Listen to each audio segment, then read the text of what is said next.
السلام عليكم ورحمة الله. ازيكم عاملين ايه؟ يا رب تكونوا بخير وبسعادة يا رب. النهارده هنعمل جلاش بالجبنة وجلاش باللحمة المفرومة. ما شاء الله في الحالتين بيبقى طعمه حلو سواء بالجبنة او باللحمة. حبيت بقى اعمل لكم الصنفين في فيديو واحد. ما شاء الله كان طعمه حلو. الصينية دي اللي باللحمة المفرومة والصينية التانية بالجبنة.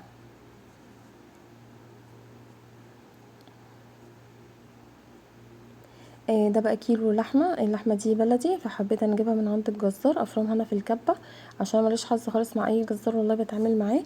الجزار ده تالت مرة اجيب منه. أنا كل شويه بغير في الجزارين يعني بتعامل معاهم مرة واتنين يدوني حاجة كويسة، بعد كده اكتشف بقى حاجات تانية خالص. انا رحت جبت من الجزار ده لحمة منابات كده، الخضار كانت طازة وطعمها حلو ما فيهاش اي حاجة.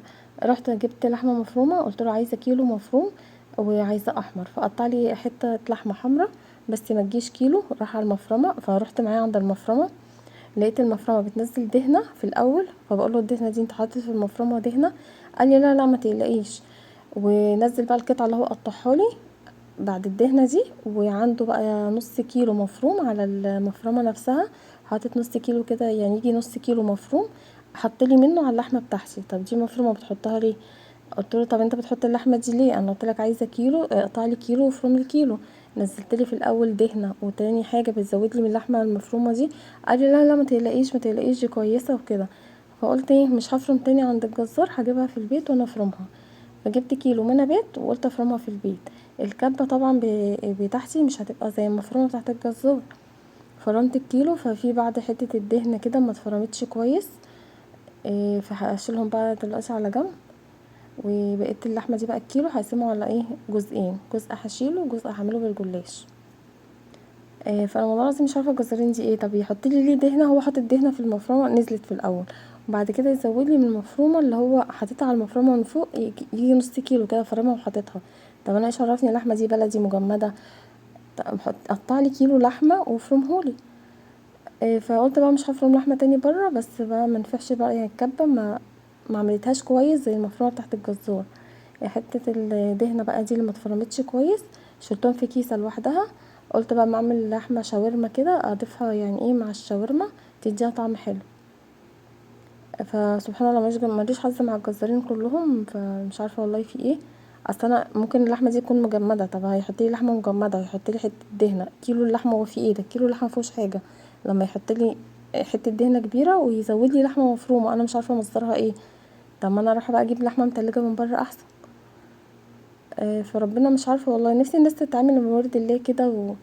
وانا عايزه كيلو هيقطعهولي ويفرمهولي، عايزه نص كيلو هيقطعهولي ويفرمهولي. اللي يبقى هو مجهز بقى لحمه مفرومه فوق المفرمه بيزود بيها وحاطط في قلب المكنه المفرمه دهنه. فمش عارفه والله اعمل ايه بقى يعني. مش كل والله فيديو بتاع لحمه بدوشكوا بالجزارين كده، بس والله العظيم ماليش حظ معاهم. يعني في العيد برضو انا بتعامل مع واحد وعشرة وسنين وكده، انا شرح لكم كل حاجه في الفيديو بتاع العيد. اعطاني برضو كيلو المفروم عباره عن دهنه. فروحت البيت خدت من المنابات اللي انا جايباها فرمتها في الكبه عشان ايه اظبط الكيلو اللي هو عباره عن دهنه. فده برضو بطلت اروح له. فمش عارفه والله ربنا يهدي والله الناس دي. حرام كيلو لحمه من بلدي يبقى يعني بمبلغ دلوقتي يجي بقى يحط لي دهنه ويحط لي مفرومه مش عارفه مصدرها ايه. فمش عارفه اقول ايه والله. ربنا يا رب يصبرنا ويهدي الناس دي ويراعوا ربنا في اكل عيشهم عشان ربنا يبارك لهم. بس هنا بقى ايه قليت البصل، هعصق بقى اللحمه بتاعه الجلاش. قطعت كده بصلتين كبار مع معلقتين زبده، وحطيت فلفل الوان. ممكن تحطي طماطمتين برضو بيخلي طعمها حلو، بس النهارده بقى حطيت فلفل بس. ما شاء الله بيخلي طعمها حلو قوي.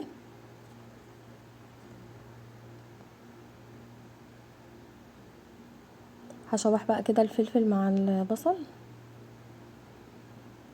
ما شاء الله الفلفل الالوان في اي اكل بيدي الاكل طعم حلو قوي. هنزل بقى باللحمه المفرومه كده وهقلبها شويه، وبعد كده هنزل بالبهارات. هشوحها بقى كده مش هتاخد وقت خالص. ما شاء الله النار عاليه وما شاء الله طعمها جميل. ولو تفتلها طماطم برضو بتخلي طعمها حلو، بس انا حطيت فلفل الوان بس. والبهارات بقى حسب ما انت حابه بقى تحطي لها كل البهارات اللي عندك حسب ما انت بتحبي الطعم. وممكن تحطي فلفل اسمر وملح بس. اكتر الاوقات بحط لها فلفل اسمر وملح بس، بس النهارده بقى حبيت احط لها البهارات. ما شاء الله برضو كان طعمها حلو. البهارات بقى عباره عن كزبره وبابريكا وفلفل اسمر وملح وبهارات كفته. نحاول بقى ما نحط بهارات كفته اي بهارات جاهزه، نحاول ندوقها عشان ساعات بيبقى فيها نسبه ملح، لازم ندوقها قبل ما تضيفي الملح بتاعك، عشان انتي ممكن هي تبقى حادقه وتظبطي انتي اكلك بالملح اللي انتي متعوده عليه فالحاجه تطلع حادقه. فالمعلومه دي برضو حبيت اقولها لكم. فانا حطيت معلقه من بهارات الكفته وحطيت حبه ملح صغيرين، وانا بشوحها كده دقتها لقيتها محتاجه شويه ملح حطيت لها تاني. افضل بقى ما تبقى يعني ما تبقى عادبه وتظبطيها، افضل ما تبقى حادقه مش هتعرفي تظبطيها. هنا بقى جبت الصينيه دهنتها كده سمنه. النهارده بقى عملته بزبده وزيت. كنت نسيت اجيب سمنه، كان عندي بس زبده فضفت لها زيت. طالما الزيت نوعه كويس برضو ما شاء الله طعمه جميل، اول مره اعمله بزيت. ما شاء الله حلو. حابه بقى تعمليه بسمنه بس بزبده بس يعني بيبقى في كل الحالات حلو، بس انا اول مره احط له زيت وما شاء الله طلع جميل. بجيب بقى كده 4 ورقات، بكتفي بس ب4 ورقات، بيبقى مرق كده وطعمه جميل، وكل ورقه وورقه بدهنها سمنه. بفرد بقى كده، لازم نظبط الورق كده مظبوط مع بعض. ممكن تحطيها متنيه كده وتفرديها عشان تطلع مظبوطه معاكي. ما شاء الله طعمه بيبقى جميل باللحمه المفرومه وبالجبنه. انا بقى بجيب كيلو جلاش، الصينيه بتاخد نص كيلو. انا عملت النص كيلو ما ملاش الصينيه فاستغربت، يعني كل ما بجيب نص كيلو بيملى صينيه، فعملت النص كيلو لقيت الصينيه ناقصه، فاضطريت بقى اطلع من اللي في التلاجة. والحمد لله انا كنت جايبه بزياده، يعني انا جبت كيلو ورجعت قلت للراجل هاتلي كيلو تاني، قلت يبقى في التلاجة اعمله فطير مشلتت، فطير باللبن. ما شاء الله في كل الاطعمه يعني بيبقى طعمه حلو كحلو او حادق. فالحمد لله كنت جايبه بزياده، طلعت بقى لفه مجمده. هتشوفيني دلوقتي هعملها ازاي معاكم. انا بقى ضفت اللحمه وما شاء الله كان طعمها جميل.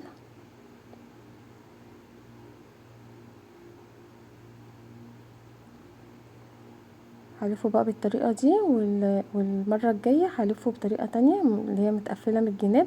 حابه تعملي كده اعملي، حابه تعملي كده برضو اعملي. يعني مش عارفه والله خير الدنيا قل والله، يعني مش عارفه يعني حتى الوزن لو قل هو المفروض يقول، يعني يا يغلوه يا يقولك ده مش نص كيلو ده قل. فالصينيتين اخدوا كيلو ونص، وانا كل مره بعمله بكيلو. هنا بقى بعمل كده برضو 4 ورقات، وكل ورقه وورقه بدهنها سمنه.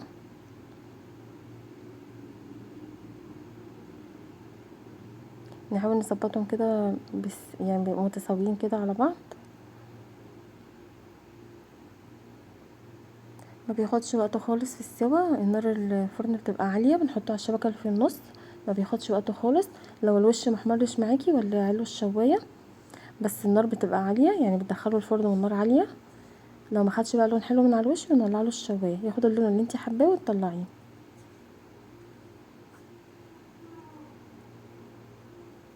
من الاكلات الجميله، واي حشو بتحبيه يعني تعملي بيه الجلاش، اي حشو بتحبيه ما شاء الله في كل يعني في كل الاطعمه بيبقى طعمه جميل. ونص كيلو اللحمه بياخد نص كيلو جلاش.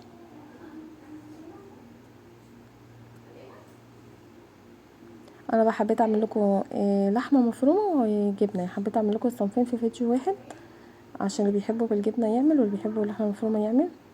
دي بقى الطريقه التانية اللي ممكن تقفليه كده من الجناب قبل ما تلفيه. عندك الطريقه دي والطريقه دي.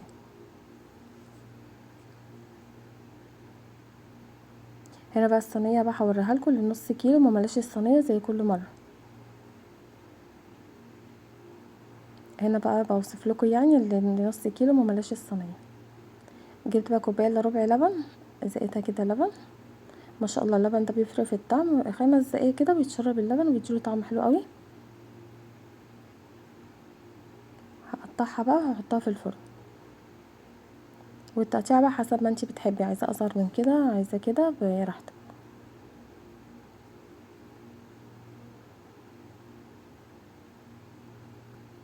هنا بقى اخد لون حلو كده، حبيت اضيف له شويه جبنه.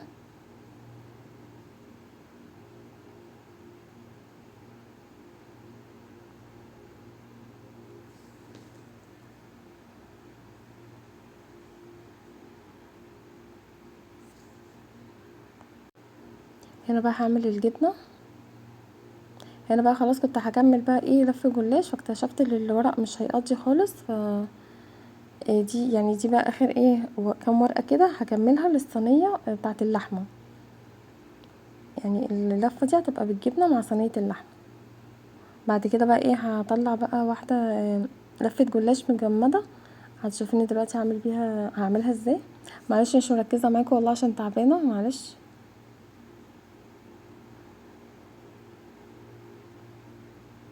يعني كده اعتبر خدت الكيلو في الصينيه، ما عدا كام ورقه كده اللي هتشوفوها دلوقتي هعملها في الصينيه بقى بتاعه الجبنه التانية.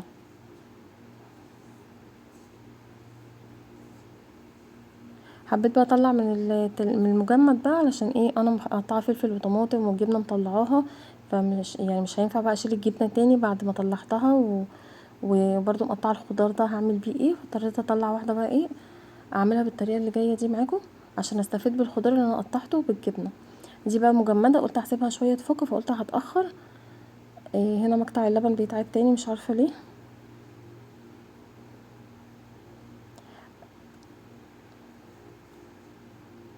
مش عارفه والله المقطع بيتعاد تاني ليه، معلش يا جماعه سامحوني.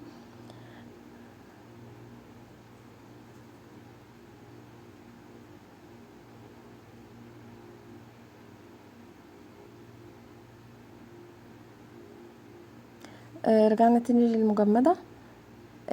هنا بقى ايه قلت هسيبها تفك شويه فقلت هتاخر الفرن البوتاجاز ولع، هي ما بتاخدش وقت في السوا الصينيه الاولى اللي هي باللحمه المفرومه.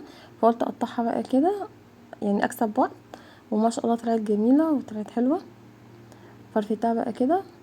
هتم بقى الصينيه سمنه كويس كده عشان ايه اما بعد ما يستوي لازم نتم الصينيه سمنه علشان ما تلزقش، يعني الجلاش ما يلزقش في الصينيه.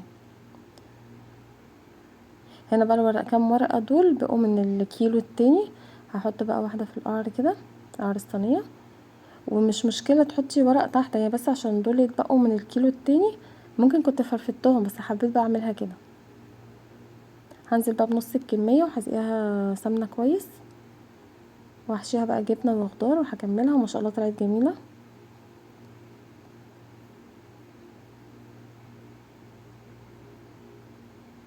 والطعم مفيش اختلاف خالص، يعني في الطعم مش باين اللي انا كنت مقطعاها ولا عاملاها ورق سليم، لا كانت جميلة ما شاء الله. هنا بقى بسقيها سمنة كده وهحط لها بقى شوية جبنة والخضار. الخضار بقى عبارة عن طماطم وفلفل الوان. حابه بقى تحطي زيتون بقى جبنه ترك اي نوع جبن بتحبيها ما شاء الله تبقى حلوه. بس انا طالما ما عنديش زيتون انا مملحاه ما بحبش اجيب زيتون من بره. بجيب الزيتون من بره بحس اللي هو عباره عن ملح يعني حادق قوي ومفيش طعم الزيتون. آه، طالما ما عنديش زيتون ما بحبش يعني اجيب زيتون من بره. انا كل سنه بملح زيتون بس السنه اللي فاتت ما ملحتش كانت اسعاره غاليه جدا. السنه دي بقى ان شاء الله ممكن اجيبه مملح واوريكم الطريقه انا عاملاها على الفيديو. عاملاها على القناه قبل كده، عامله فيديو عن الزيتون ما شاء الله كان جميل. من احلى المخلات بقى اللي تاكليها الزيتون، وخصوصا لما انت تكوني عاملاه بايديكي. هنا بقى حطيت النص الجلاش النص التاني. وعندي برضو ورقتين زي ما قلت لكم باقيين هحطها على الوش. لو ما فيش الورقتين دي انت كده يعني ايه بتبططيها كويس كده وبتقطعيها بالسكينه بتطلع جميله معاكي وحلوه. بس انا بقى ايه طالما بقى ورقتين حبيت احط واحده في قعر الصينيه وواحده فوق. بس ايه بقى كده سمنه كويس.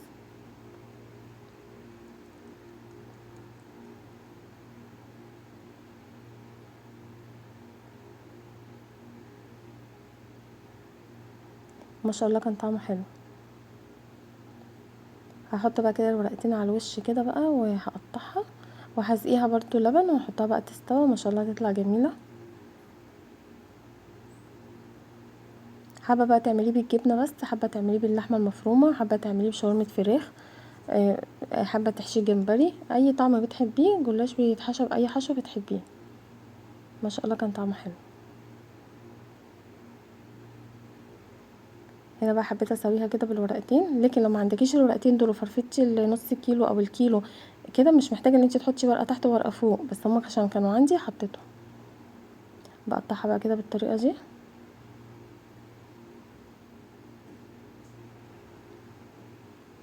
انا بقى سويتها ما حبيتش بقى احط على وشها جبنه عشان هي ما شاء الله مستكفيه جبنه من جوه وحشو كويس. ما حبيتش بقى احط على وشها جبنه قلت عشان ايه ما تبقاش برضو الحاجه اوفر كده. الحاجه ما تبقى معقول بيبقى طعمها حلو. فاللحمه المفرومه حطيت جبنه بسيطه على الوش كده، اخدت لون حلو، ودي محبتش احط لها جبنه على الوش عشان لقيت الجبنه ما شاء الله فيها كتير، قلت بقى ايه عشان متبقاش دسمه قوي يعني. قطعتها بقى بالطريقه دي كده، هشربها بقى ايه كوبايه الا ربع من اللبن، وهرش حبه البركه، حابه ترشي سمسم براحتك. إيه ما شاء الله كان طعمها حلو. بشرب بقى الوش كده سمنه، واللبن مش بنضيف له اي حاجه، اللبن بنضيف لها كوبايه الا ربع من اللبن، مش بنضيف له ملح ولا بيض ولا اي حاجه.